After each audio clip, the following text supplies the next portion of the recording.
కానీ ఆ వార్డెన్ ఏం చెప్పి కన్విన్స్ చేసిందో ఆనంది మళ్ళీ కంపెనీకి బయలుదేరుతుంది. అటు చూడు.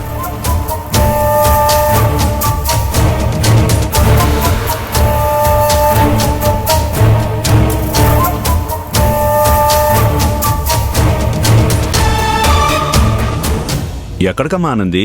కంపెనీకి బాబాయ్. నిన్న రాత్రి మహేష్ గారు అంత గొడవ చేసి వెళ్ళారు, అయినా నువ్వు ఎలా వెళ్తున్నావమ్మా? మనం అనుకున్నది జరగకపోతే ఎవరికైనా కోపం వస్తుంది, అది సహజం. అయినా మహేష్ గారు నాకు చేసిన సహాయం ముందు ఆయన అన్న మాటలంతా. ఇంతకు ముందు ఎలా ఉన్నా ఇలాంటి సమయంలో నేను అశ్విన్ ఆయనతో పాటే ఉండాలి, తోడుగా నిలబడాలి. ఆవేశంలో ఆయన చేసింది పట్టించుకోవడం న్యాయం కాదు కదా బాబాయ్. అయినా ఇప్పుడు చేసింది వ్యక్తిగతం, ఉద్యోగానికి సంబంధించింది కాదు కదా.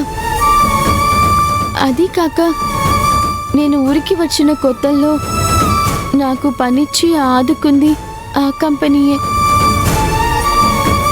అలాంటి కంపెనీ మీద అలగడం తప్పు కదా బాబాయ్. ఈ చిన్న వయసులో అంత గొప్పగా ఆలోచించే మనసు అందరికీ రాదమ్మా. అలా ఉంటే ఎలాంటి గొడవ ఉండదు. ఎందుకైనా మంచిది అశ్విన్తో కలిసి వెళ్ళమ్మా. అశ్విన్ కంపెనీ దగ్గర కలుస్తానన్నాడు. వస్తాను బాబాయ్. సరేనమ్మా.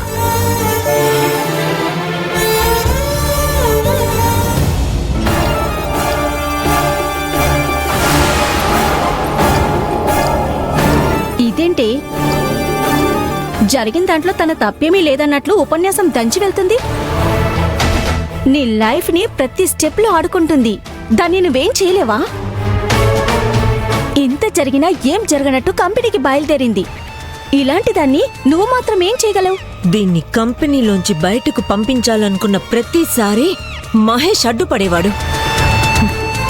ఇప్పుడెవరు అడ్డుపడతారో అది చూస్తాను.